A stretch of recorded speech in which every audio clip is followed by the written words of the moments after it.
We are wrestling. Olympic hero Kurt Angle, and you're listening to the We Are Wrestling Podcast. We Are Wrestling Podcast.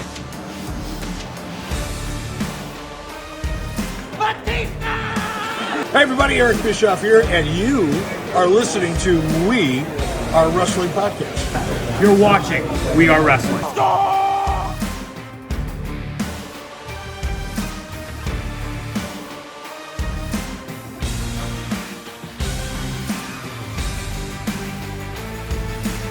I'm the host with the most. You are by far the least intelligent. Stay tuned, listen to the podcast. Best one, Donnie, might teach you a thing or two. What is going on, We Are Wrestling Maniacs Worldwide? Ben here, one half of the We Are Wrestling Podcast. If you ain't listening to the We Are Wrestling Podcast, bro, you're missing out. The king listens, and you need to too, bro. Ricky knows best, ladies and gentlemen. Ricky knows best. Believe in me. God bless you. We Are Wrestling Podcast. We are wrestling. What is up? We are Wrestling Maniacs out there worldwide. I'm the host with the most, Mr. We Are Wrestling himself, the best one, Donnie, here with... What is going on, We Are Wrestling Maniacs? It is Ben, Uncle Ben, Rage Circus, America's favorite uncle, wrestling's punching bag, and the god of motherfucking peanut butter. How you guys doing this week? We have a... Honestly, I'll be honest with you guys. Usually we have a little talk beforehand before we record, and I usually get the rundown of what the episode is, but we did it today, so I'm just in the dark as you guys, so it's going to be a fun show. But before we get into all whatever the mumbo jumbo is this week, Donnie boy, take it away. I think I'm already getting myself in vacation mode because before... You got the shirt out. When I hit... Here's the thing that's funny about this. When I hit record... I realized that, oh shit, I did not have my Google Slides ready. I did not have the script for the show ready, and I didn't run the episode by you. So good thing we're not live for this week's episode. But if you're not a We Are Wrestling Maniac yet already, and you're listening to this week's episode of the podcast, give us a 5-star review, not just any review, a best one review, and download the episodes, and give us a follow. But if you're not a We Are Wrestling Maniac yet already, over on the YouTube channel, where you get the best pro wrestling content, and you're not a part of the thousands of subscribers, we recommend you to hit that subscribe button now, turn on the post notifications, videos be coming out of nowhere like an RKO, and of course, you already know, the grind is real. Hell yeah! So, Ben, how's your week been? I think the most quiet week in like the last month, honestly. If I'm being dead serious, it's been like the most quiet in the last week. And honestly, I'm cool with it. I'm cool with it being quiet. It's been loud the last few weeks. It's been kind of adrenaline pumping. So, you know, just to get a nice little like chill center in there, it's been nice. So I can't really say that anything exciting has happened, but it's just been nice to kind of kick it, you know, and just slow down a little bit compared to the hyperspeed we've been going the last month. So my week's been good. How's your week, buddy?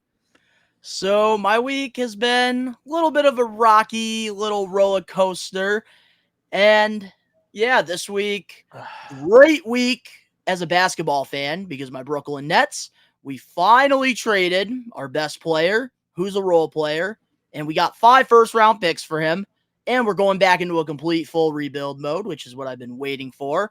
So very happy about that. Good shit for your Nets. And also, too, I've been obviously just packing, just getting ready for vacation, because by the time this podcast comes out, I will be out in Cape Cod. And you'll be at the Blitzkrieg Luau on Saturday, even though this is coming out on Friday. So we're going to be just doing our own thing. And honestly, it's been a pretty decent week. And usually, like, during this time of the year, around June 25th 26. It is a little tough for me because both my grandma and my mom who passed away, it's their birthdays, so it is pretty hard, but this week I kept myself busy and I have a vacation to look forward to, so and obviously doing this episode of the podcast, so honestly, it's been pretty solid week so far. Hey, amen to that, dude. As long as you know you're keeping yourself busy and you being good about it. So yes, that's sir. always good. And I did say last week about my custom Owen Hart figure, and we got it right here. There it is, baby. We got good old Owen Hart here, man. My first custom. Pretty happy about that. But Hell now, yeah, dude. but there is one thing I did want to address to you before we get into some of the advertisements that we do have for this week. During the week, I saw on Facebook you tatted up old school Phil, that old dinosaur. Yeah. It was and fun. There it is right there. Yeah, Talia Shuriken, fuck Ohio, Mushroom, Deerhead. Yeah. We did some work. And that's something I was talking about on the old school versus new school episode I recorded earlier this week with him. I was letting the maniacs know that not only are you a podcaster, a content creator, a jack of all trades, you're also a freaking tattoo artist. Yeah, we do some different stuff around here. That's right. You always got to adjust, always. I thought we were recording a podcast. I didn't know we were giving me some flowers today. What the fuck? We're giving you the flowers every week. Okay. So now I do want to advertise a couple things. First and foremost, AEW Forbidden Door is happening this Sunday. There will be no watch along for it and no predictions. I'm not gonna lie to you guys.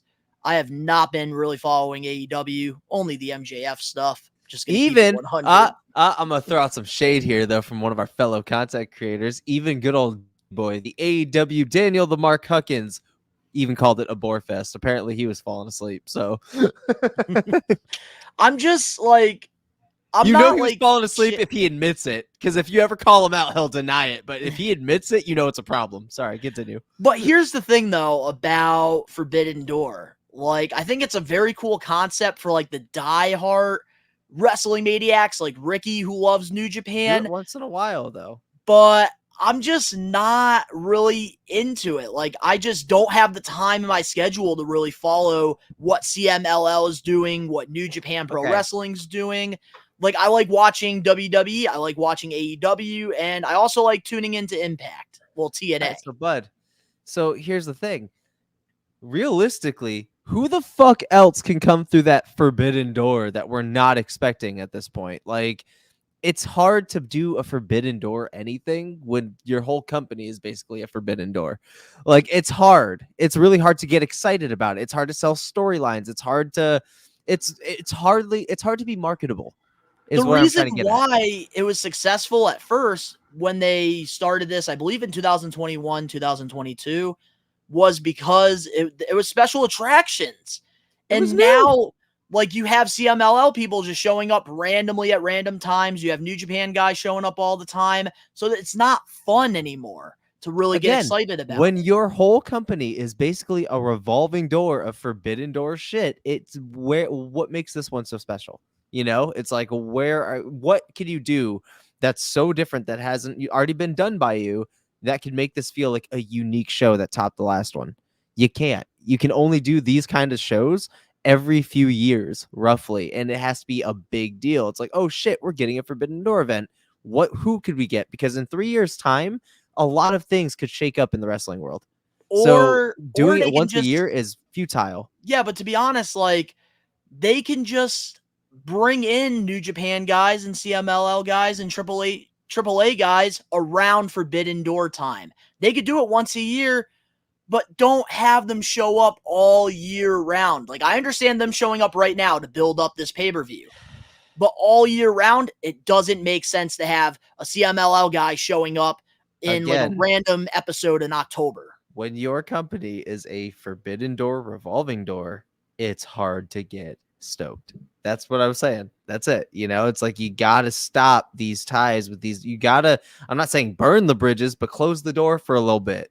Let, Yes. focus on what you got going on and let that thrive and stop depending on these outside talents to elevate what you're trying to sell, unless it's on a once a year basis, or again, better yet, 2 to 3 year basis, because those time periods are usually contract periods and the world shuffles. So, like you want to keep it fresh. You want to keep it exciting. You want the holy shit, what if moments, because at this point, there's not going to be another holy shit, what if moment, because it's already been done in AEW before, because it's always an open door. Yeah, and like through the years, like don't get me wrong, Swerve Strickland versus Will Ospreay is going to be a classic. It's going to be a great match. That's probably one of the only matches on the card that I'm actually generally looking forward to. But it's not the same to like a Bryan Danielson versus Okada match. It's not the same. It's not on the same levels. There's levels to this shit. But I also do want to let the Maniacs know too that we will be doing a live watch along for WWE Money in the Bank, which is next Saturday.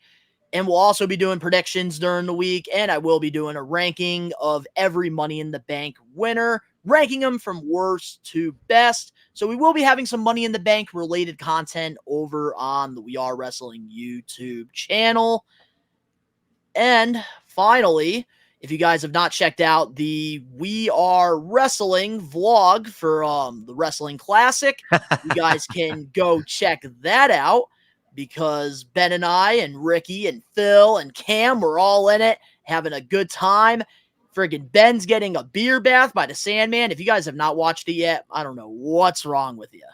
My Lord. God, I can still feel the yeast all over my body and my shirt sticking to me. It's a good memory, but not a good feeling. So the Maniacs, if you're watching this, you're probably wondering why I'm wearing my SpongeBob Luau shirt, and that is because tomorrow is the Blitzkrieg Luau, and kind of botched it there, and I will not be there. So I decided, why not wear my Luau shirt for this week's episode? Can't believe I'm going to be missing out on this show. We got Paul London, and we're going to be sponsoring the Bedlam Championship match. TJ Crawford versus TPA. Will CPA finally finish his story? The only way to find out, Blitzkrieg Luau tomorrow. Then we'll be there. With the story. I'll be watching it. IWTV. Stop with the stories. I'm so sick of it now. What are you one sick of those of? guys now. Finish the story. Finish the chapter. Bookmark it. Krusty Krab, SpongeBob. Jesus. Fuck. All right. So I know there's something that you're not sick of, and I'm not sick of yet, and that is the power of the poll every week over on our community tab on our YouTube page. Every Thursday, we ask you a poll, and you guys get to vote on it. We give you 1 week exactly. Last week, we asked who had the better 5-star frog splash, Eddie Guerrero or Rob Van Dam, and you guys ended up picking Eddie Guerrero with 68%. This week, you're damn right, probably one of the most stupid power of the polls, and that is which character looked like the real one, fake Diesel or fake Razor Ramon? So here we go with the results. Drum roll, please. Haha, there we go. And it's such a landslide because fake Diesel got 12% while fake Razor got 88%.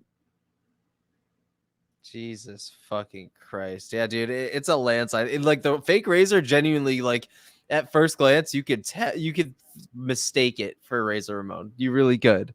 But with fake Diesel, dude, Kane, man, he's just got such harsh fucking features.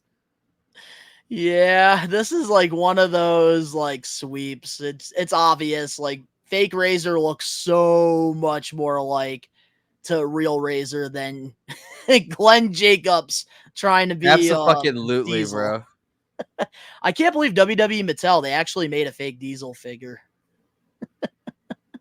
Hell, What a fucking yeah. time to be a wrestling fan. I'm glad we didn't have to experience this, Ben. Hell fucking yeah. Yes, so for the power of the poll, I think we're going to have to agree with the majority of the We Are Wrestling Maniacs. But don't worry, next week's power of the poll, we have a good one that is Money in the Bank related. And here it is, right here. So, who should have successfully cashed in their Money in the Bank briefcase? Which is, you guys get the pick between Damian Priest, Baron Corbin, Braun Strowman, or Austin Theory. John Cena's out of it because he's won so many world championships. John Cena's out of it. He's like, yo, leave that man the fuck out of it. You got 1 week to vote on it, which we do want to say thank you to all you guys for making this a segment every week here on the pod, because we got over 400 votes on this one. Fake Diesel, fake Razor, 400 people, Ben, voted that. That is crazy. Fucking Christ. Y'all nuts. Y'all nuts. They are nuts. But now let's get into the We Are Wrestling highlight of the week. What's got to be your highlight of the week in the pro wrestling universe? Jacob Fatu's debut, hands down. Jacob Fatu's debut. That dude, oh God, it makes me so fucking excited, bro. That's all I can really say, dude. Like, as a big guy, dude could fly the fuck around and do literally anything he wanted. Dude clearly got thinner and more fucking built up muscle-wise and looks to be in incredible shape. So I'm excited for what that means for the bloodline, but he is 1,000% going to outshine Solo Sikoa. Yeah, my highlight of the week has got to be Jacob Fatu as well. I thought that was just so good. And we might as well now get into the segue here. Let's get into the We Are Wrestling weekly recap for the We Are Wrestling podcast, episode 114. And starting things off, both our highlight of the weeks. Last Friday on SmackDown, we saw the debut of Jacob Fatu. So now let's talk about it. Like, what do we want to see with Jacob Fatu?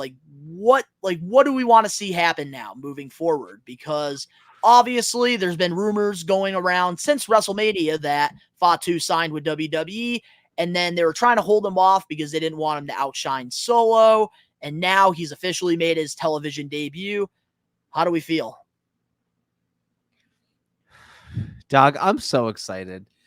Like, this dude is literally the werewolf of the Samoan bloodline. Like, it is so exhilarating because he's the most reminiscent to Umaga in terms of, like, how he wrestles and how, like, where his... Like, the presentation. Not even just the look and presentation, but just the presence he brings to the ring and the presence he brings to anything he does in the ring.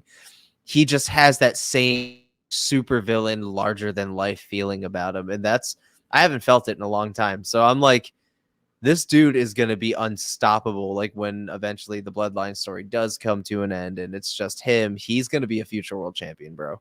I'm telling you that right now. Jacob Fatu is like ready for a title run. Like, and that's a hot take, man. Like, that dude, if you watch his indie stuff, if you watch anything he's done outside of like Major League Wrestling right now, dude, promos, dude's got it. Like, dude's got it in the bag, but we're not focusing on that right now. Clearly, dude has it in the fucking ring, and dude has it in character work. Dude's ready for a world title already. I'm just waiting for the right moment. I'm not going to get sick of seeing this dude. Besides Joe Hendry, I have not really seen somebody, or Jordan Grace, I have not seen somebody so WWE ready like Jacob Fatu. He looked like a natural out there. And honestly, I'm very excited to see like what the Samoan werewolf is going to do in WWE. I think that bringing him into this new bloodline is a great move because, don't get me wrong, I love Solo Sikoa. I do love Tama Tonga and Tonga Loa, but they need somebody that's menacing. They need that monster in the group. And having Jacob Fatu, he just stands out. And I think everything WWE is hoping doesn't happen is going to happen because this dude's going to outshine Solo Sikoa real quick. And it's not going to be good for creative. He already is. He already is. He really is, and In honestly, the 5 minutes compared to the like 5 years that Solo's been in fucking NXT, this dude is already fucking killing it. But the best part about Jacob Fatu is like everything he does, he makes it look magical, real, like it's a real fight, and that's like what I've always really liked about him throughout his career because he's always stood out having his own style. Like he's not like anybody else in his family. He's Jacob. You're not Fatu. like anybody else, Donnie. You're Donnie. You're not like anybody else. You're the Rage Circus. Oh yeah. Sorry. So with Jacob Fatu, though, do you see him? When do you see him moving on from Solo Sikoa? Dude, we shouldn't even be talking about that right now. It's way too early. Dude just got there on Friday. All right, fine. How about this? It's too hard. What's up? Talatanga. What the hell are they gonna do now? Bringing in Talatanga. Too soon. Oh, Tala, is he actually coming? Yes, he did sign a WWE contract. So they got all three of Haku's sons. The whole Zilla Fatu's next. I know Zilla Fatu's next. I know that. I know we were debating with Danny on that one, guys. Danny doesn't want to hear it, but it's happening. It's by the end of 2025, Zilla Fatu will be in WWE. 100%. Oh, yeah. But moving on now to our last weekly recap, because there really wasn't a lot to talk about this week on wrestling television. This past Monday on Raw, JD McDonough and Finn Balor won the Raw World Tag Team Championships. How do you feel about them dethroning R-Truth and The Miz? So all I'm going to say is R-Truth and The Miz weren't really doing anything with them. It was just a nostalgic tag team to put the titles on first, so it felt like, nostalgia. So, one, it's a great move. It's a great move, especially for, furthering Liv Morgan's story with Rhea Ripley when she inevitably comes back. It's also great. I want to give a shout out to JD McDonough winning his first, WWE gold on the main roster with Finn Balor, who trained him for years. And it's really, really cool. Stay loyal, stay hungry, and anything can happen.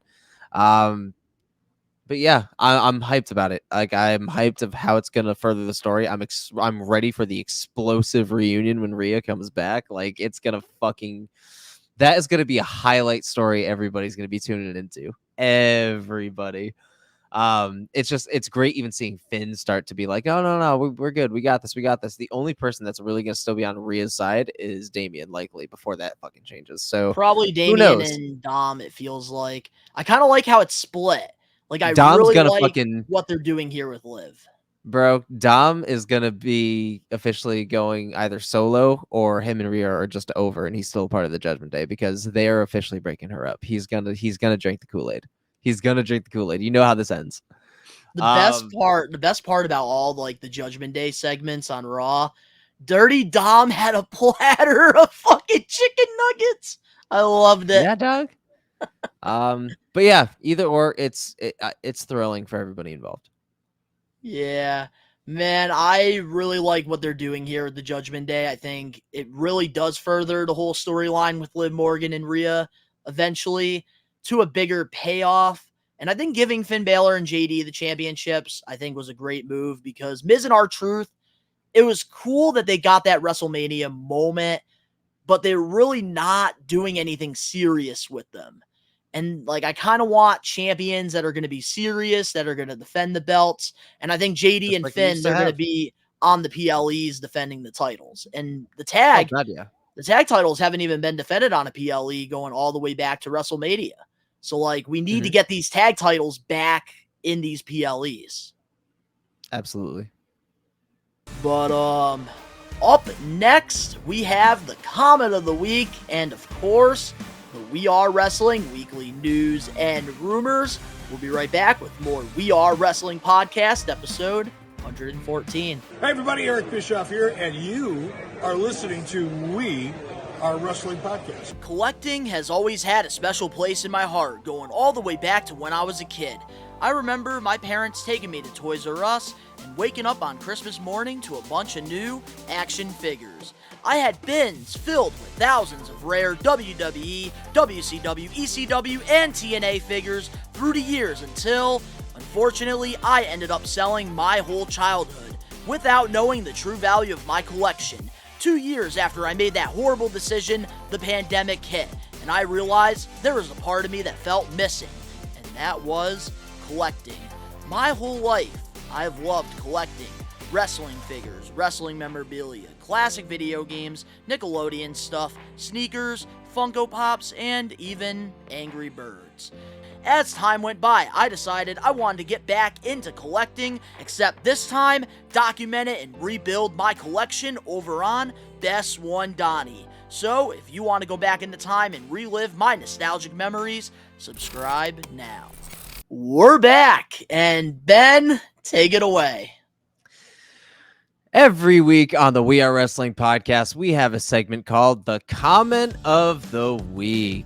And this week, guess what? Plot twist. There were no fucking interesting comments to look at and post, so I made one up myself. I commented on the Rhea Ripley and Buddy Murphy wedding picture on Instagram, and I commented, Alex Johnson, it should have been me!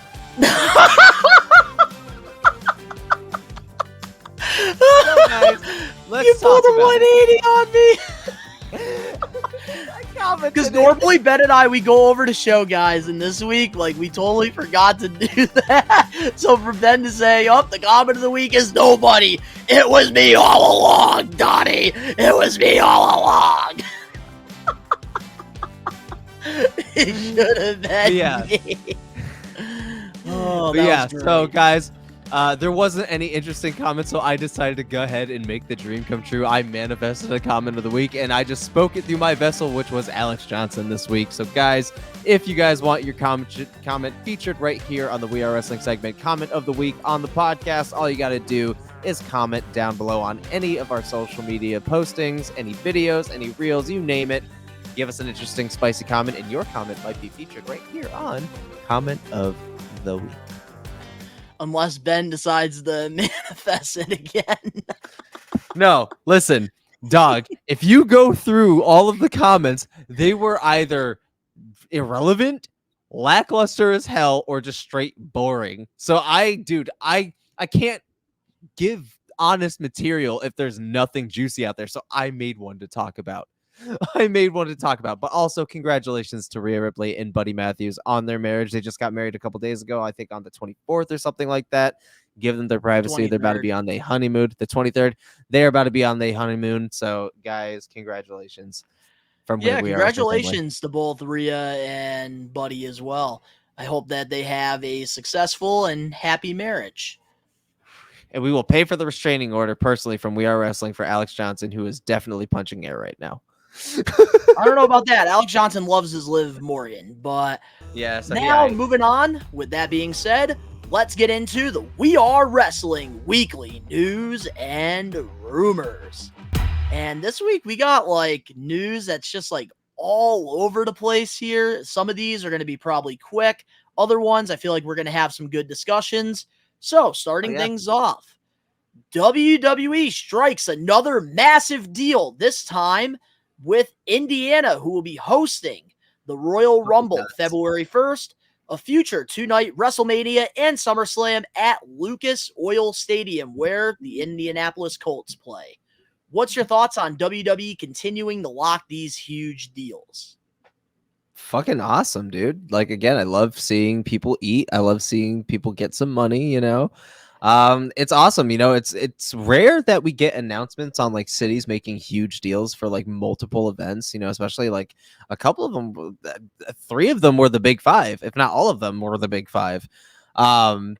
Yeah, I'm really, really stoked for Indiana, man. Really, really stoked. Indiana doesn't get enough love, and a lot of great things come from Indiana. So I will 100% say this was a dub on everybody's behalf.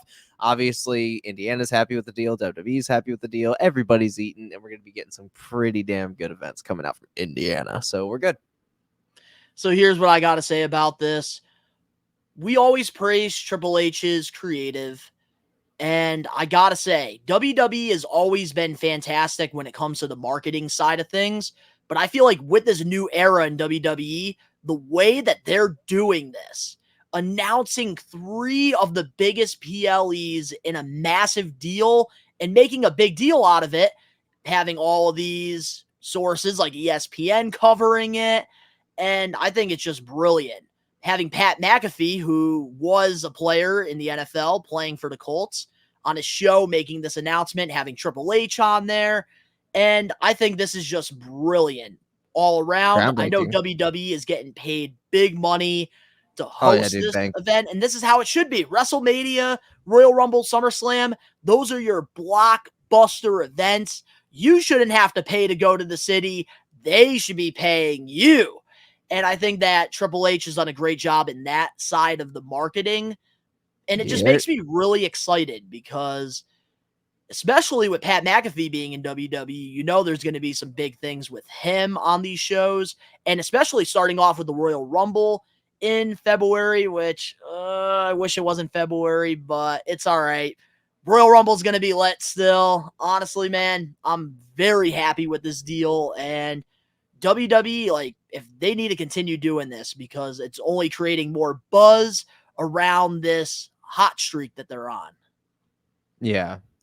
I'm just stoked as hell, for the future of sports entertainment with, pro wrestling. It's just, especially in the now times, it's so important. And dude, everybody's making a good move, man. It's like ever since Vince fucked off, like they're thriving, they're growing even more to a scope that nobody ever thought was obtainable, 30 years ago. So it's huge.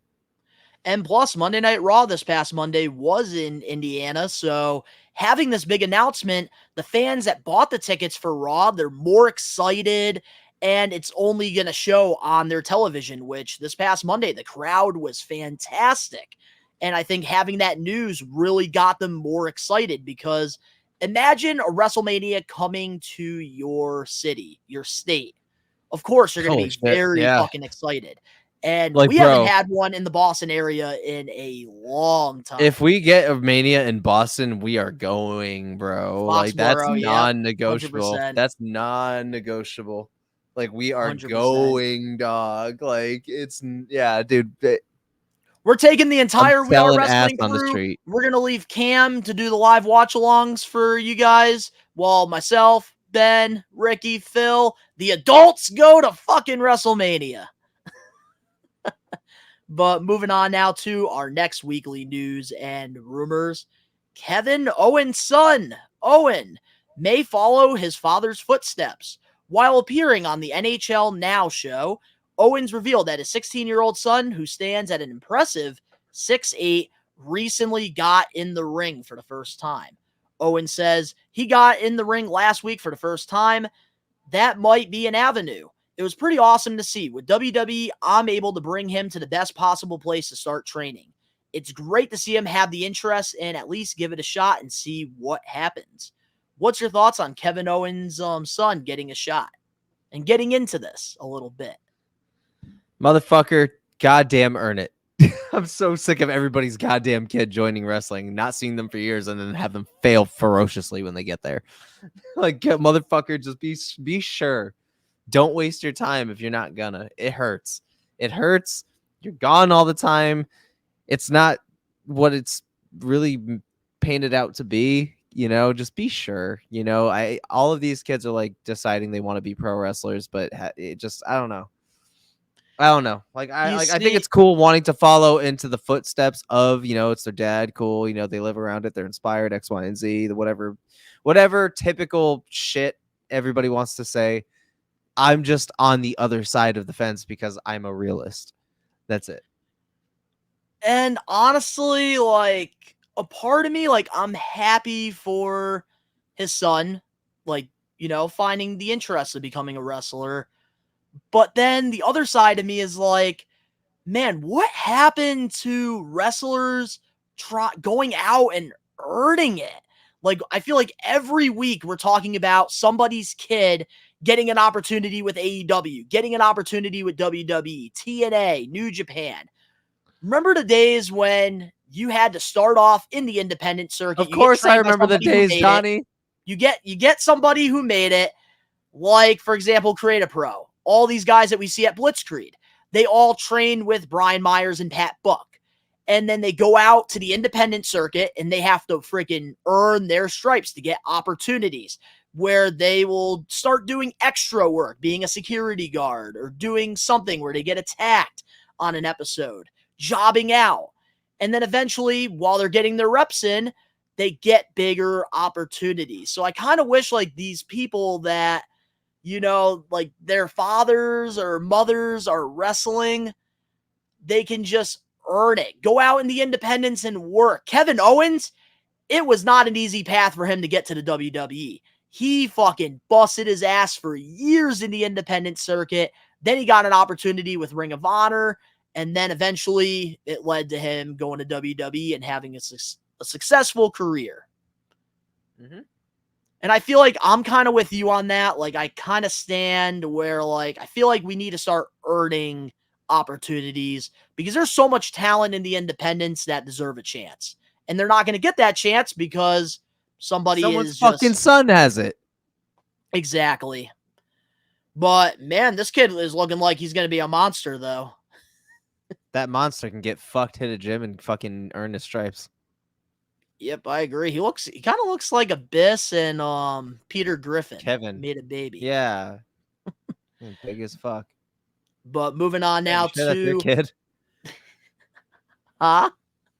I said, Kev, you sure that's your kid, bro? That might be Abyss's kid. He kind of does look like Joseph Park a little bit, but and he's as fucking tall as Joseph Park. But moving on now to our next weekly news and rumors. This one, I already know what I'm going to say, and I hope you agree with me on it.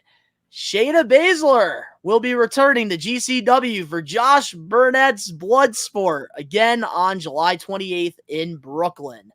What's your thoughts on GCW bringing back Shayna? Snooze fest. Nobody fucking cares. Here's what I'm going to say. This is going to be her second time at GCW, and they know what to do with her more than WWE. I feel like at this point, they should just trade her over to GCW. Honestly. For real. But moving on now to our next topic here for the weekly news and rumors. We have the maximum male models to Ring of Honor. According to Fightful, Mansoor and Mace have been speaking with AEW and Ring of Honor in recent weeks. According to the AEW sources, while it's not definite, the two have been discussing appearances on the ROH brand. What's your thoughts on the maximum male models getting an opportunity with Ring of Honor? I knew you were going to hate the weekly news this week. Gives a fuck. Oh my God. Oh my God. Nobody gives a fuck about Mace and Mansoor. I do. Oh my God. Not for Ring of Honor, though. Ring of Honor, it's basically guys in AEW that are getting TV time, that are on It's AEW's main event. It's worse than their fucking main event. You literally have these guys doing squash matches on fucking Ring of Honor Plus, which I feel like only like maybe 500 people have, and like literally like a quarter of the fans stay for. It's disappointing. I don't know, like they're talented, but good for Ring of Honor. I don't really care for it, but it is news, so we do got to cover it. Moving on now. Oh God, no. What the fuck, Donnie? This is one of the worst news weeks. I'm sorry, Ben. You're not going to like this topic, but we got to talk about it because everybody else is. Moving on now to our next weekly news and rumors. Jim Cornette doesn't like the Wyatt Six.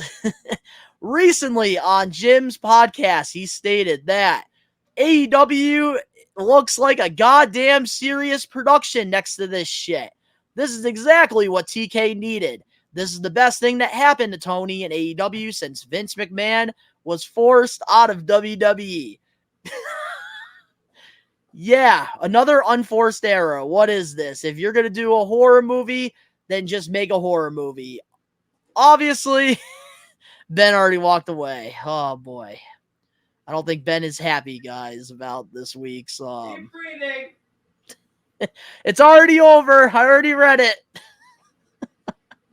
Ben is not a fan of this week's news and rumors. Technically, I'm not either. Good thing I'm going on vacation. But at least the main event topic and one of our last weekly news is a good one this week. But we got to cover the bullshit first. I'm going to need Trust one me, of these. I was bad not boys for happy writing the script for Cheers. this week's episode, Ben. Oh, he's taking a shot. Hold up. Oh, shit. Yep. So, obviously, Ben, we both disagree with Cornette. But what's your thoughts on his take on the Wyatt Six?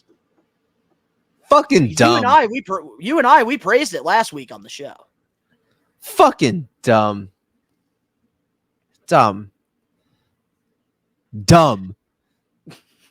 Stupid. Oh, Randy Orton, stupid. Oh, fucking.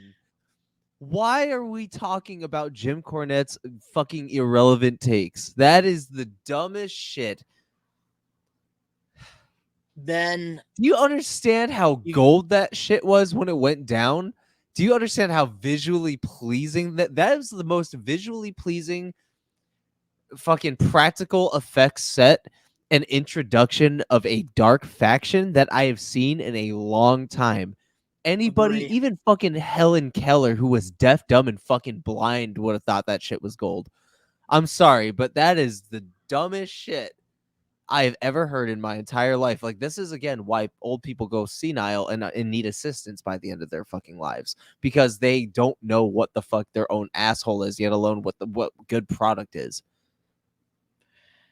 Like, I get, like, his takes on a lot of things that he talks about with AEW and stuff, but this one is just so out of left field. I disagree. Like, obviously, like, we disagree with this, and here's what I'm going to say. Clearly, the fans are invested. Did you hear the pop this past Monday on Raw when Nikki showed up in the ring after the Gable match and then gave out the VCR tape to Michael Cole? That he had to fucking explain what the hell it was. With the Wyatt Six. And that segment that happened, even with Uncle Howdy and Bo Dallas, I thought was produced perfect. I really do hope that they do find the balance here between the two, but to say that this was garbage, I have That's to the totally main event, disagree. right? That's This the isn't main event, right? topic. No, I said the main event topic is Bo's promo, right? Is it? Nope. The main event topic is the official guidelines for Raw and Netflix, like what's happening in 2025. But we could talk about Bo Dallas and Uncle Howdy thing. We could get into that. Let's talk about it real quick. Talking about all right, we'll have that be our last like recap shit. That'll be like our last thing we talk about before we go into fucking getting put over. Or we might as well just talk about it right now since we're talking about Wyatt Six a little bit. Might as well, right? Yes, let's do it. Okay, so that not only was his opinion fucking garbage, but Bo Dallas really came into his fucking own. He really came into his own and gave us a career projecting fucking promo with Uncle Howdy. Because not only was Uncle Howdy a completely different person, like it was Bo, but it was a completely different entity we were fucking with. But Bo himself just exposing himself as Taylor Rotunda. And honestly, I hope that he goes as either Taylor Rotunda or just, something that's not Bo Dallas. Because it's not Bo Dallas anymore. We're getting a raw, visceral version of him. Honestly, with if we're gonna get the real version of him, we should get his real name probably, just Taylor Rotunda. Yeah. And he did do that in FCW too before the name. That's what I'm saying, bro. So that's what I'm saying. So, like, dude, give us Taylor Rotunda back. Let him be raw and visceral like he has been, and let him do what he's doing. Because, dude, all I saw, fingerprints all over it, was Bray. All I saw, including the way that and just, it's so good to see him do what he wants to do, and that's to preserve his brother's legacy and also build upon that lore. But also, he looks comfortable, you know? So He looks comfortable. really comfortable, and I'm so fucking excited to see what unravels from it, you know, where we're going with it, you know, what it means, what the end game is here, you know, how they're going to be presented in the ring. You know, are they going to be themselves? Are they going to have a different thing under their big masks that have them, you know, covered? You know, are they going to wear masks in the ring?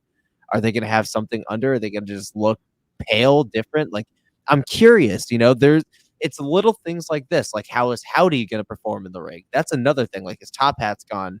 That means those dreads aren't like there unless it's connected to the mask like Kane. It's something I'm interested in. So no matter what aspect, I'm stoked on it. So how the fuck could you be a Jim Cornette hating ass bitch and not be into this? And that's what I was going to say about Jim Cornette. Clearly, the WWE Universe is so invested in this, and I think the way WWE is producing this is great, because if you listen to that crowd after Chad Gable wins his match, they're invested. And if your fans are invested in something that you're doing, clearly you're doing something right. Like Dirty Dom, he gets massive fucking boos every week on Raw. Clearly, he's doing something right. Like, when homie, but here's the thing: but here's the thing: when you get no reaction, that's when you know you're doing something wrong. And clearly, Wyatt insert Jack Swagger. Literally, exactly. And no, you can even insert Bo Dallas when he was doing the whole Bo Leave thing. Nobody was invested in it, and that's why he ended up going on Main Event and Superstars, and then ended up leaving. And honestly, I'm going to say this about Bo Dallas's performance in this. Like, it reminds me of Bray Wyatt a little bit. Like, I see it. But you want to know what this segment reminded me of a lot, being an Attitude Era fan? And this might be a hot take, but I don't give a fuck. It reminded me of the segments that Mankind did with Jim Ross, introducing the character. Yes. Because Bo Dallas was so comfortable in there, and we really, like, I hope we get this with the rest of the characters. Dude. But here's the thing I do stand by, like I said last week, there needs to be that reality. There needs to be that fiction and nonfiction. They need to find that perfect balance, just like the Wyatt family back in 2013.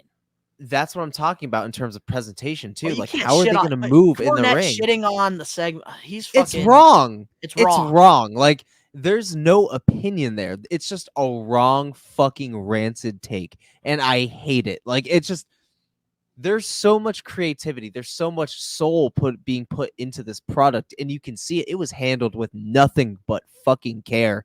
When is the last time? Like, let me ask you this personally. Mm-hmm. When is the last time that you saw Gorilla that decked out for a segment, and they went that above and beyond for an introductory segment? Never. The production was S tier. How amazing it was. And then the fact that he's going to say at the end of this interview saying, if you're going to do horror movies, then just make a horror movie. That's what so if you're going to be hating on Wyatt Sick6, then you got to shit on Undertaker doing the whole casket thing back in '94. You got to shit on Kane having fire when he literally goes like that. That's all nonfiction. Yeah. Yeah, shit on Jeff Hardy. Yeah, shit on Matt. Like, you got to shit on a lot of people, and that's not cool. Like, but the reason why we did have to cover this is because a lot of people in the IWC disagree with Cornette, like us right now. It's true. It's true. We might as well address it and kind of talk about the whole segment that we got on Raw, which, he's fucking dumb. Bo Dallas, I am so impressed. I'm going to give AEW a shout out for being a fucking snooze fest this week. I'm going to give him a shout out for doing the right thing, because clearly even Tony Khan don't agree with it, because Tony Khan thought it was sick as fuck. For a fact, especially when it comes to preserving someone's legacy in the long run, especially someone who has passed, Tony Khan, regardless of what he feels personally towards anybody in that company, for a fact Tony Khan saw that and thought that shit was gold and a stellar way to keep someone's legacy alive. That shit for a fact. Oh, 100%. No questions He is asked. nothing but nostalgia. And when But it comes to here's where I'm going to leave it off at. So, yeah. So with Cornette's comments here, one of the things that stands out to me is this is exactly what TK needed. But now let's go back to last week's ratings. Raw increased because of that Wyatt Sick segment, while AEW got one of their lowest ratings in the company's history. 500,000 people. Yeah. And it's coming from me. And if you are a casual listener NXT to this show, you know how much I praise AEW. And even myself, I'm saying this. How is this the best thing that's ever happened to Tony Khan? Bro, I'm sorry, but AEW's viewership was literally like NXT level shit, and that's awful. And I want that company to thrive. But NXT never got. Something. But here's the thing that's scary. NXT never got that low. That's the part that's scary about all of this. So I'm hoping AEW, picks up the momentum. But for Jim Cornette, man, those comments, you're just making AEW look even worse in the situation. I don't know if that's what he was trying to do, or if he actually feels this way, or if he was trying to get attention. Yo, keep my wife's name out your fucking mouth. A wise man once told me. Moving on now to our next weekly news and rumors. MJF has revealed why he re-signed with AEW. While speaking to Fox 5 New York, he explained why he chose to stay in AEW. MJF said, "It was a very easy decision for me, mainly because Tony Khan is paying me a shit ton amount of money. But outside of that, I also believe in AEW. I believe that it's where the best wrestle. I believe that we have some of the most top-tier elite talent you get to see in the world today." What's your thoughts on his reasons for staying?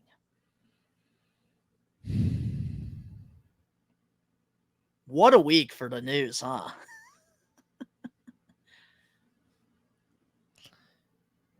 We knew this, Max. We knew this. This is nothing new. That you're clearly AEW dick riding, but Tony Khan pays you handsomely enough to do so. So that's what you got to do. It's your job. But I don't believe a damn thing about anything he said. The best don't wrestle in AEW. That's a given fact.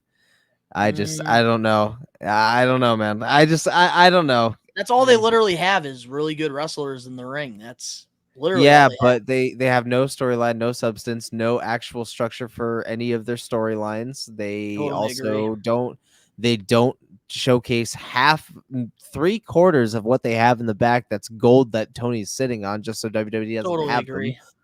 So I'm like, dude, it's all like literally Tony is his own downfall. So I see this as he's getting paid to say good things, because all of it's bullshit. All of it's bullshit. But I'm just, who am I? I like my pro wrestling. Don't get it twisted. Anything that's going on in the ring is sick as fuck. It needs story. That's how I feel too. Not even WWE level stories, but I need fucking substance. I need something needs to make sense to keep me in. It needs to make sense. Don't have random fucking matches and a random interaction. Give us series matches or matches with people in those factions or people that are affiliated with. Somewhat like WWE, but it doesn't have to be as soap opera. You can still stay pro wrestling, but still have a good storyline. TNA fucking does it all the time. Why can't you? Exactly. And why can't you? You could and keep your heart with AEW, man. I'm a casual watcher. I watch these shows every week for the most part. No, let me cut you off. It is scary hearing you say that, because you were fucking AEW strong for a while. So now that you're saying casual watcher, that says it alone, because you were like diehard AEW fucking, oh my God, not even a year and a half ago. So the fact that you are saying casual watcher right now shows the fucking, not even cracks in the product, but the straight up fucking gaping abysses Like, that is nuts. It's always the forbidden door stuff that I'm just not interested in. Like, I do think AEW definitely has some of the best pro wrestlers, but the problem is the reason When are they shown? AEW is not increasing in the ratings, the reason why they're not growing is because there's really no context to these matches. You're just putting on matches. I can go to Blitzkrieg Pro and watch great matches. I can go onto YouTube and watch great matches. WWE is putting on great matches. Obviously, like, the stuff that they do in the ring is elite. It's great. A lot of the stories are being told in the ring. But when it's all said and done, what got me into professional wrestling has always been the storylines, because it needs to make sense. And rivalries. That's what gets me invested into buying a pay-per-view or watching a PLE. And AEW, they are struggling so bad Hard body. with that, because they're so focused on just having these regular independent wrestling matches when they should realize that you're on one of the best broadcasting fucking channels out there. You should be taking advantage of this opportunity, but instead you're just doing matchmaking, and it's not working. I will say this now to keep it short and sweet about MJF's comments on all of this. Hell, if I'm MJF and I'm getting paid the money that he's getting right now, you bet your ass I'm going to say word by word, this is where the best wrestle. We have the most top-tiered elite wrestlers in the world today. I'm going to fucking do whatever if I'm getting paid that type of money, because the money that MJF is getting right now, that is some good fucking change. We would be living comfortably if we friggin' had that type of money. But yeah, dude. It's unfortunate though, because MJF, you know, it's bullshit what he's saying. And during the beginning of his run in AEW, like when he went on his little pike bomb, he fucking just laid out the truth. And that's why people loved MJF, because he had no filter. And it seems like since he came back, I'm going to be the first to say this. The dude, oh my God. And it pains me because he's one of my favorite wrestlers of all time, but literally the filter that he has on himself right now and just this kissing up thing, this is not why I loved MJF. I don't know if he's doing this to be a fucking heel because he wants to be an asshole, but I'm really hurt. I'm really disappointed. I don't like this whole werewolf or fucking wolf of AEW thing he's doing right now. Bring him back to being the fucking cocky fucking piece of shit heel that we fucking loved, that had no filter. Now we can lay that to rest. Moving on now to our next weekly news and rumors. Oh my goodness, I'm just going to say this right now, guys. This is probably by far the worst news and rumors we've ever done here on the podcast. So the IWC, Fightful, freaking Dave Meltzer, PW Insider, do better. Please get us some more scoops. But Kayla Braxton announced via social media that she's leaving WWE to focus on her next chapter in life. She's finishing up next Friday in Madison Square Garden. What's your thoughts on her leaving WWE? Nobody fucking cares. Oh my God. Yeah, she's okay. You know, she's had her moments with Paul Heyman. They've become classics, you know, whatever. But dude, what is this? This is hard. This is a hard week, man, because like, it's the MCAS. Sad to see you go. Sad to see you go. I that's all I got. Sad to see you go, Kayla, but I wish you the best on your future endeavors, because WWE hasn't wished you that yet. All right, here's what I'm going to say. Obviously, Braxton, she's talented. I wish her nothing but the best in whatever she does next. I guess she's not going to be going to AEW because people were speculating that she was going to AEW, and she was like, that's not happening. So she's probably just going to do something outside of wrestling, and I do wish her luck. But now let's get into the good stuff, all right? Now I can promise you, Ben, we have one more really good weekly news and rumors. We also have our getting put over, which we're going to have a lot of fun putting over Rhea Ripley, mommy. Oh, yeah. And then, of course, our main event topic, we get to talk about freaking WWE going fucking TV 14. It's going to be, we got some good topics, all right? So it's time to flip the script because our last We Are Wrestling weekly news and rumors, and thank goodness this came out a couple hours before we hit the record on the podcast because a lot of people are talking about this. Dijak is set to become a free agent. On social media, he announced that his last day under a WWE contract is tomorrow. He says that WWE never negotiated with him and informed him they would not be renewing his deal at the 11th hour. What's your thoughts on WWE not bringing back Dijak? Fuck it. He's going to go make some money on the indies and possibly show up in other places that I'm excited for him. Like I said, one book closes, another one opens, or the door. Yeah. Yeah. But you know what I mean? Like, it's just one journey ends, another one begins. So it's like a chapter closes and a new chapter begins. Something like that. Precisely. So he's underrated as hell, but someone will definitely utilize him better, and I'm excited for him to make some money. You know what? He's going to get the bag. So with Dijak, I couldn't believe that this news came out. We already knew that he was leaving WWE. It just seemed like it. They haven't been using him on TV. I don't understand why WWE, like, they draft these guys and then, like, they're doing great in NXT and then they get drafted, they do nothing, and then they leave. Just doesn't make sense to me. Dijak has been one of my favorite guys to watch grow in the pro wrestling business because obviously I got to watch him throughout the years at Blitzkrieg Pro wrestle because he is from the Connecticut area. So to see him go from doing that to Ring of Honor and then going to WWE and killing it in NXT, and then obviously the lackluster Retribution group, I'm happy for Dijak.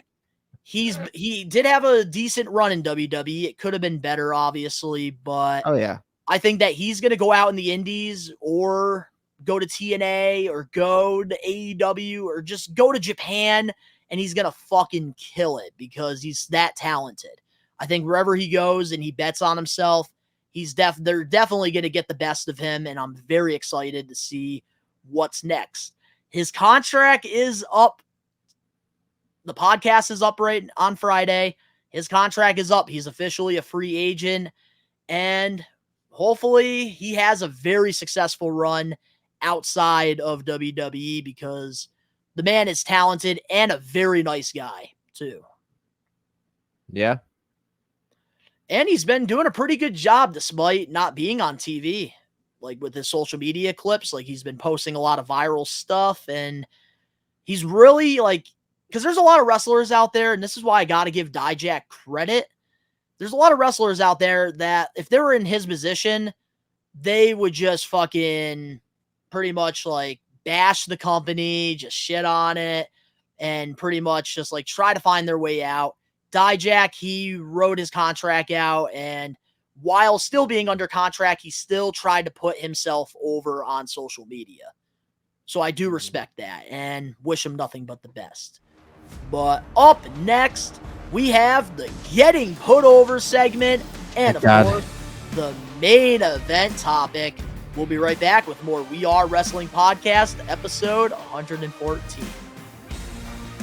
Ben, thank God this has been done with the fucking news.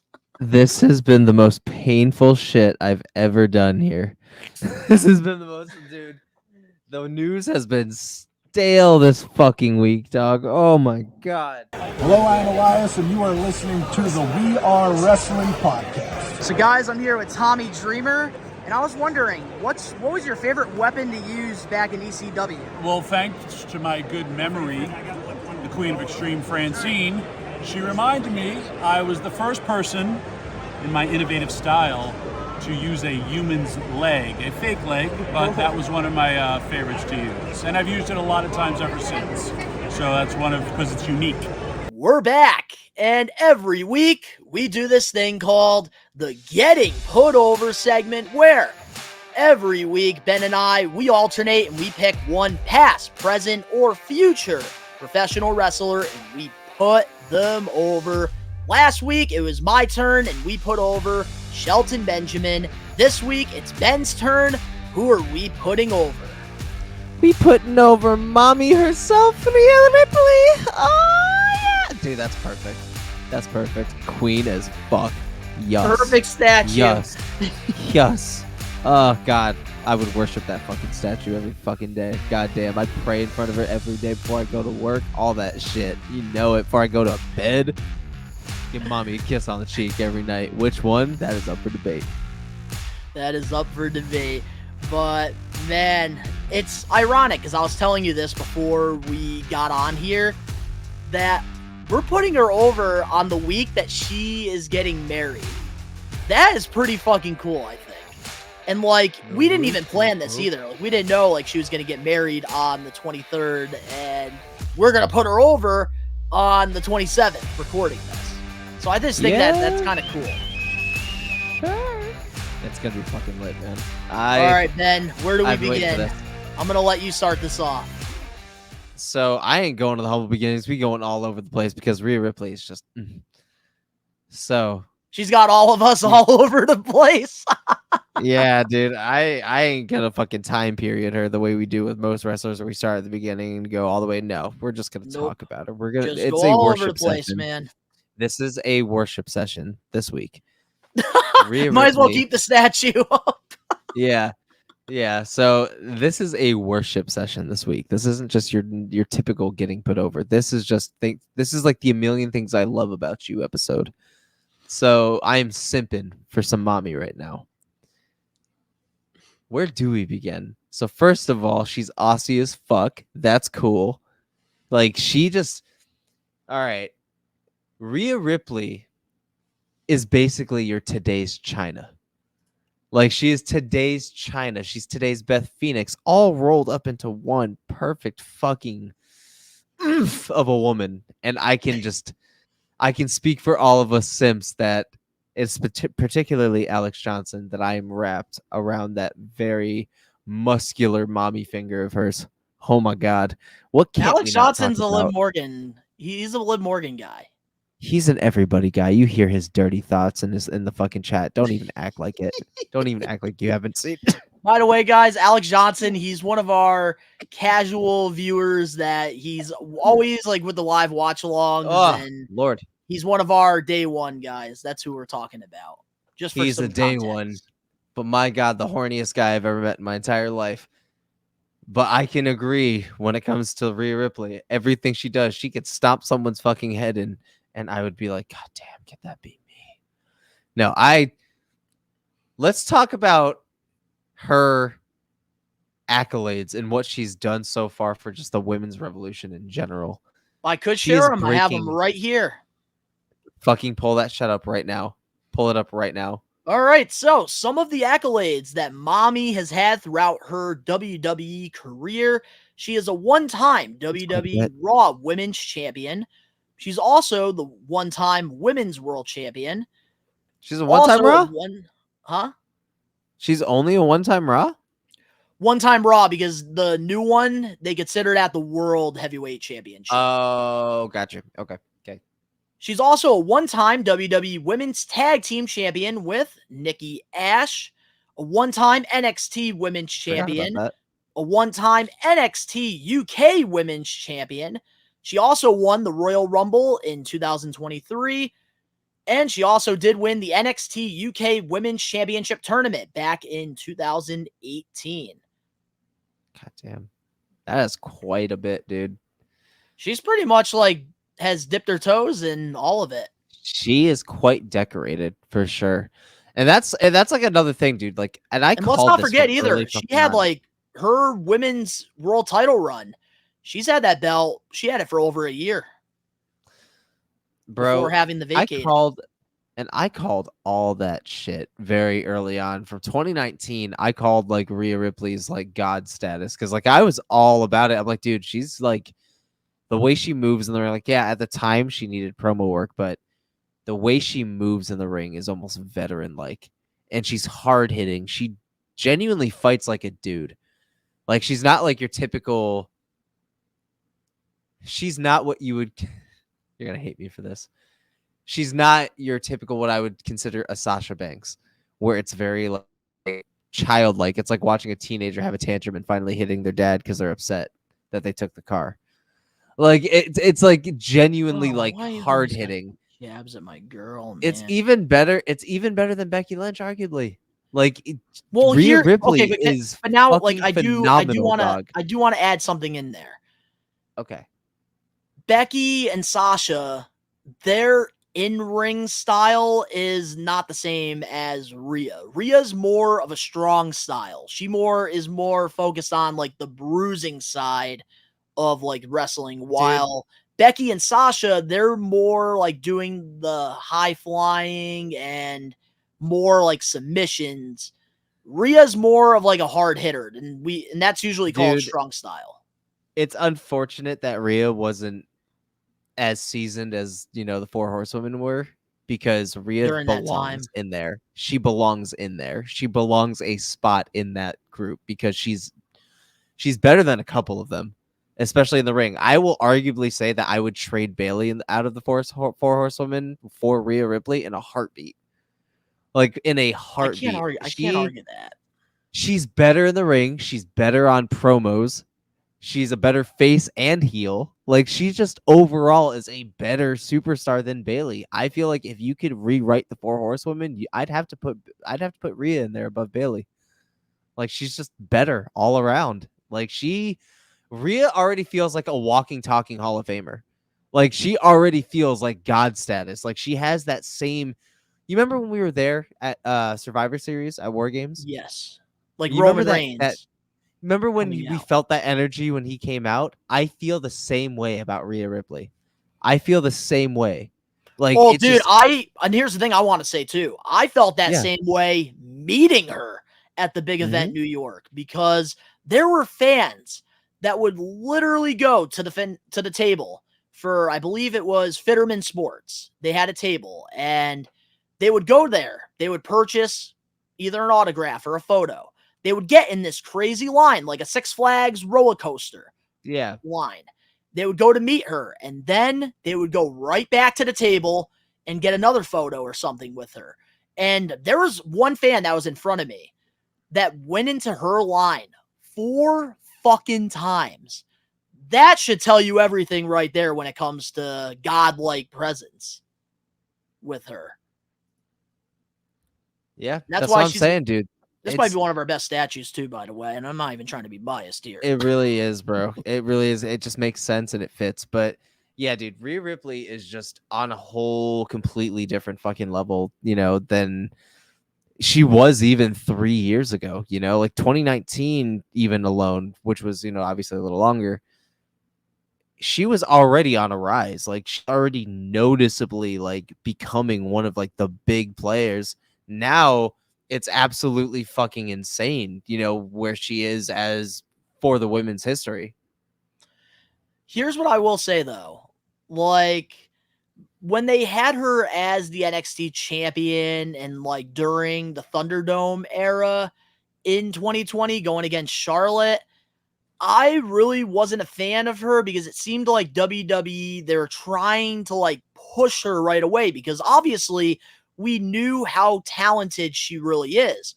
But when you try to shove somebody like Roman Reigns, they tried to do that with for years in her face, the fans don't like that. And I think the reason why, like, she struggled the first couple years on the main roster was because she just couldn't find her footing.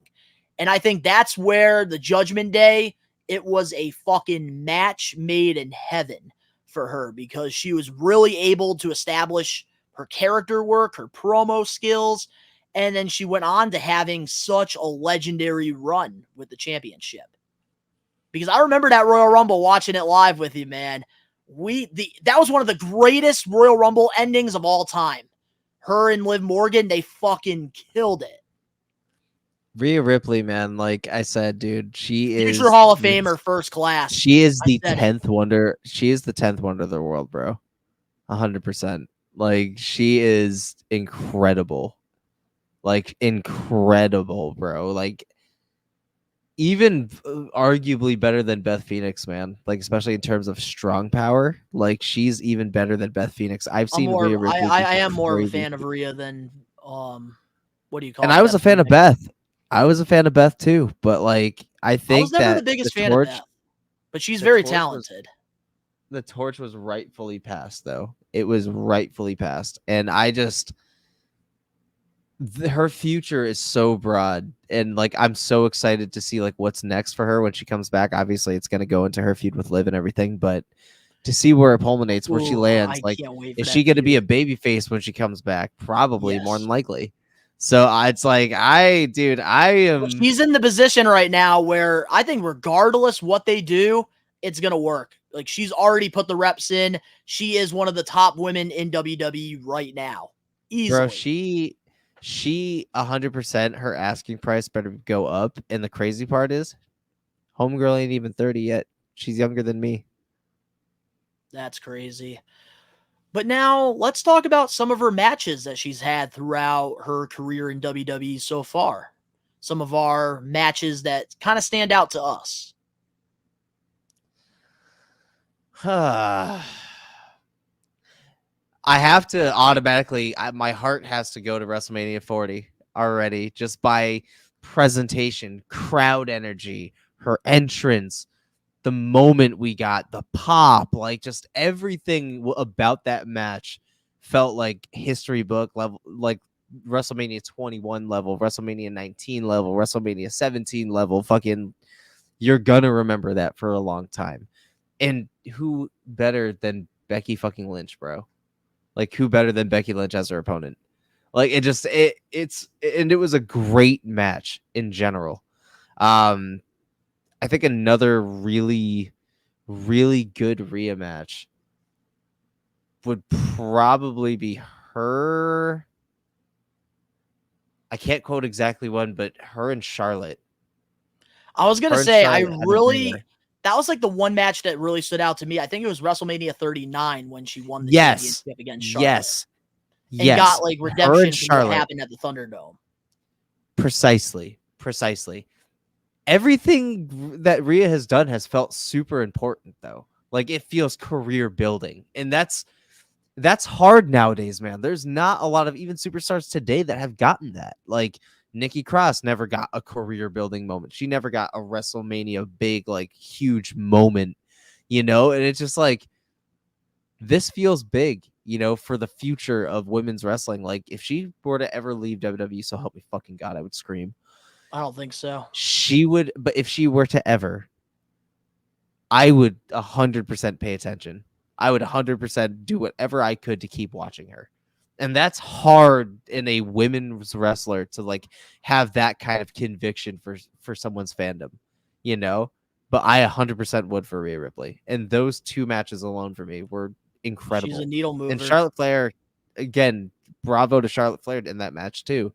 She was phenomenal in her own right, not even just making Rhea look good, but for herself. Like that was one of the greatest WrestleMania matches, period, in women's wrestling. I can't argue that at all. But with Rhea, another match that I really enjoyed too was her versus Nia Jax. I think that they had a great match. Fuck yeah, too. dude. Like Nia Fuck Jax yeah. looked so good in that match. Rhea looked great. great. And it just added more credibility to her historic championship run. And just overall, like I think they've done such a fantastic job with everything overall with her, because obviously we knew how talented she's always been in the ring. She's been one of the best. And it's just like AEW, like the reason why these stars that AEW has aren't getting over is because they don't have the stories to go with it. Like Rhea, what she has done, like the Judgment Day really gave her that platform to really go out there and create such an iconic character doing the whole mommy thing. People are invested, and I love Rhea Ripley, man. The The one thing I will say to close this off is I love Rhea Ripley so much. There are 3 photos that I have on this watch right here. One is my daughter. One is the love of my life. And the other one is Rhea Ripley. I only have 3 photos on this watch, and I will always only have 3 photos because you always got to be reminded of what's important to you. Absolutely. And I enjoy doing this, getting put over, because Rhea is so talented. She's phenomenal. And she's only just going to get 10th better wonder. from here. 10th wonder, absolutely. So this week, guys, we put over Mommy Rhea Ripley. Man, what a great getting put over segment. I think it definitely makes up for all the shitty news that we had to talk about. Yeah. So now, next week, it's my turn when I come back on vacation, and let's just say we're going to put over somebody that was in the Ruthless Aggression era, because I do like that. I like picking Ruthless Aggression people. And honestly, he had a very short run in the WWE. And Ben, I hope you do your research on him. I was a big fan of his work. We're putting over Muhammad Hassan. Oh, Jesus fucking Christ. Okay, Next week on the Getting Put Over segment, he was one of my favorite heels during the Ruthless Aggression. I cannot wait. Sorry, Donnie's Ben. been waiting for this moment. I've been waiting for this moment for a long time. So now, with that being said, let's get into the main event topic for the We Are Wrestling podcast, episode 114. So, it's official, Ben. We got a massive update on some of the new changes for Monday Night Raw on Netflix and WWE. So here are some of the changes that are going to be made. This is official. This did come out. Multiple wrestling news sources came out and confirmed this. Raw will be returning to being a 2-hour show. No ads for Premiere users. No PG guidelines. More uncensored and edgier content. High chance of being shifted to another night. SmackDown becoming a 3-hour show on USA. What's your thoughts on the new changes that are confirmed as of right now? Lit. SmackDown needs the time. Obviously, a fucking TV14 era is always welcome. We are going back to the Ruthless Aggression, y'all. The ruthless Attitude Era. Aggression. The Ruthless Attitude Era. Like it's gonna be fucking the F-bomb on fucking Raw. We're gonna maybe see some boobies again. Like we're gonna get some crazy shit. Like I'm so excited. We're gonna get blood again. Like, dude, it's exciting as fuck, bro. Like I am so fucking hyped for this shit. You have no idea. It's a good move. It's a really good move. And Netflix allows a lot of shit. Netflix allows a lot, bro. So much shit. So we're in for some. We're probably going to revisit storylines we never thought were able to be touched again because of today's era, because Netflix don't give a fuck. So yeah, it's a good move. I'm very excited about this. Obviously, like we saw this coming, but now the fact that like it's pretty much confirmed at this point. As a wrestling fan, I'm very excited. Obviously, we both grew up Attitude Era, Ruthless Aggression, so we love the edgy shit. And the fact that like we're finally getting it back in this new era is very exciting. We've been seeing blood the last couple of months, which is great. So we know we're going to be getting more of that, especially like now, like we're getting more edgier storylines like Wyatt Sick6, what they're doing there, Dirty Dom and Liv, because of the whole like harassment thing. Like we wouldn't have gotten that years ago on the PG show. But now like we're really starting to open up doors here, and clearly the fans are invested because at the end of the day, they're talking about it. And then I think SmackDown going to 3 hours. I don't think they need 3 hours, but hey, if USA wants 3 hours, you got to give them 3 hours, because at the end of the day, they're negotiating with WWE, and if they want an extra hour, I guess it's more money for WWE. with ma'am. ads and all that. But I will say, man, just no PG guidelines. Thank God. And then Yes, Raw sir. returning to 2 hours, I think definitely does make sense in this case because a lot of people that are Netflix users, they have the premiere where they're obviously not going to have any commercials during it. So if you're going to have no commercials for Raw, 2 hours I think is definitely good because I feel like 3 hours would just be an overkill. Absolutely. But man, oh man, is there anything else before we close off this week's episode? Nah, we covered it, bro. Let's take it away. Yes, we did. We definitely covered it. And I am very excited to see like where things are going to go from here. Hopefully next week, the We Are Wrestling weekly news is a lot better than this week. Really was lackluster, but just a reminder to the Maniacs, next Saturday, WWE Money in the Bank, we will be doing a live watch along in person.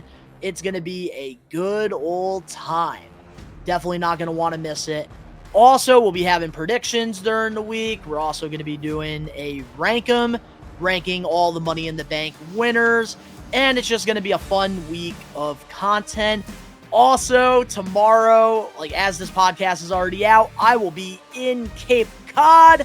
And then on Saturday, Ben and Cam and Phil will be at the Blitzkrieg Luau, which, guys, if you're in the Western Mass area, Enfield, Connecticut, Pierogi Hall, Saturday night. Get your Luau shirt on, and it's going to be a blast. Paul London will be there. Also, will CPA finish the story? The only way you can find out is going to Blitzkrieg Pro. But let us know in the comment section below your thoughts on all the topics that we covered this week. Ben and I think we're proud of ourselves for getting through this, so I think we both deserve a pat on the back.